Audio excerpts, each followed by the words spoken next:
हरियाणा से, जहां मंत्रिमंडल की बैठक में अहम फैसले लिए गए। ग्रुप सी और ग्रुप डी के सरकारी नियमित कर्मचारियों के लिए प्रतिपूरक अवकाश प्रदान करने का प्रावधान करने के लिए मंजूरी मिली है। तो वहीं मुख्यमंत्री नायब सिंह सैनी की अध्यक्षता में हुई इस बैठक में हरियाणा सिविल सेवा अवकाश नियम 2016 में संशोधन को मंजूरी दे दी गई है। देखिए रिपोर्ट।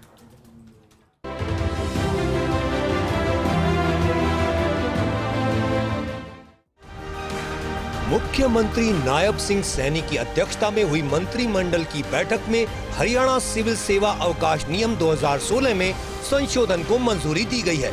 इस फैसले से ग्रुप सी और ग्रुप डी के सरकारी नियमित कर्मचारियों के लिए प्रतिपूरक अवकाश प्रदान करने का प्रावधान करने को मंजूरी मिल गई है।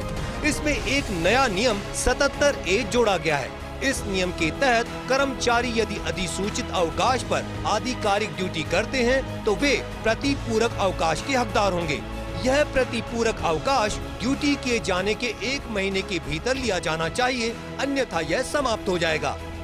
मंत्रिमंडल की बैठक में भ्रष्टाचार निरोधक ब्यूरो ACB का नाम बदलकर राज्य सतर्कता एवं भ्रष्टाचार निरोधक ब्यूरो हरियाणा करने को स्वीकृति प्रदान की गई।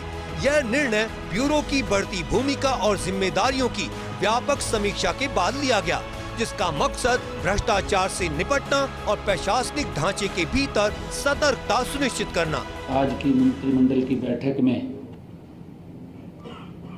भ्रष्टाचार निरोधक ब्यूरो, जो एंटी करप्शन ब्यूरो का नाम बदलकर राज्य सतर्कता एवं भ्रष्टाचार निरोधक ब्यूरो हरियाणा किया गया है।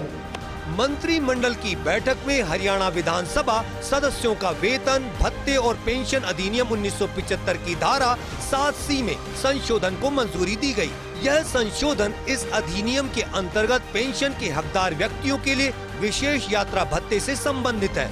संशोधन में 1 लाख रुपए की पिछली सीमा को हटा दिया गया है और प्रावधान किया कि पेंशन के हकदार व्यक्ति को भारत में कहीं भी स्वयं या उसके परिवार के सदस्यों द्वारा की जाने वाली यात्रा के लिए 10,000 रुपए प्रति माह का विशेष यात्रा भत्ता मिलना जारी रहेगा। मंत्रिमंडल की बैठक में हरियाणा सेवा का अधिकार नियम 2014 के नियम 9 में संशोधन को भी मंजूरी दी गई। वर्तमान नियम 9 के प्रावधानों के अनुसार आयोग ऐसे मामलों में स्वतः संज्ञान ले सकता है जहां नामित अधिकारियों, शिकायत निवारण प्राधिकरणों द्वारा निर्धारित समयावधि के भीतर आवेदन अपीलों का निस्तारण नहीं किया गया हो और ऐसे आवेदन अपीलों के निस्तारण में अनुचित विलंब हो। किसी भी त्रुटि या चूक पाए जाने पर आयोग इस संबंध में उचित आदेश पारित कर सकता है। वहीं हरियाणा सिविल सेवा सरकारी कर्मचारियों को भत्ते नियम 2016 में संशोधन को मंजूरी दी गई, जिसमें सेवा के दौरान किसी सरकारी कर्मचारी की दुर्भाग्यपूर्ण मृत्यु होने पर मृतक कर्मचारी के परिवार को कर्मचारी की मृत्यु से पहले से मिल रहा आवास भत्ता 2 वर्ष की अवधि के लिए मिलता रहेगा। इसके अलावा वैकल्पिक रूप से परिवार सामान्य लाइसेंस शुल्क का भुगतान करके 2 वर्ष की अवधि के लिए सरकारी आवास को बरकरार रख सकता है। डिपार्टमेंट ऑफ फ्यूचर की स्थापना को भी मंजूरी दी गई है। इस विभाग की स्थापना का उद्देश्य हरियाणा को भविष्य समर्थ बनाना है, जिसका जिक्र मैंने अपने बजट भाषण में भी किया था। यह विभाग हरियाणा की विजन 2047 नीति के अनुरूप $1 ट्रिलियन की अर्थव्यवस्था और समावेशी विकास के लक्ष्य को साकार करने के लिए दीर्घकालिक रणनीति पहलों और समेकित नीति निर्माण के लिए नोडल एजेंसी के रूप में कार्य करेगा।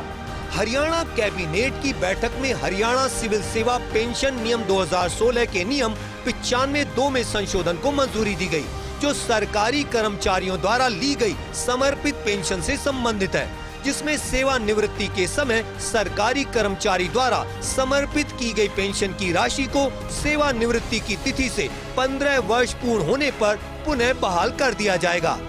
हरियाणा सरकार ने कर्मचारियों के भविष्य को सुरक्षित करने के लिए महत्वपूर्ण निर्णय लेते हुए राज्य में राष्ट्रीय पेंशन प्रणाली NPS के तहत भारत सरकार द्वारा अधिसूचित एकीकृत पेंशन योजना UPS को लागू करने का निर्णय लिया है। इस ऐतिहासिक कदम के तहत यह 1 अगस्त 2025 से प्रभावी होगी। 1 जनवरी 2006 को या उसके बाद सरकारी सेवा में आए 2 लाख से अधिक कर्मचारियों को लाभ मिलने की संभावना है। हरियाणा कैबिनेट की बैठक में लिए ये निर्णय दर्शाते हैं कि राज्य सरकार प्रदेश के हर तबके का अच्छे से ध्यान रख रही है और सर्वहित के दृष्टिकोण से सरकार बेहतर कार्य कर रही है। चंडीगढ़ से डॉक्टर थानेश्वर शर्मा की रिपोर्ट।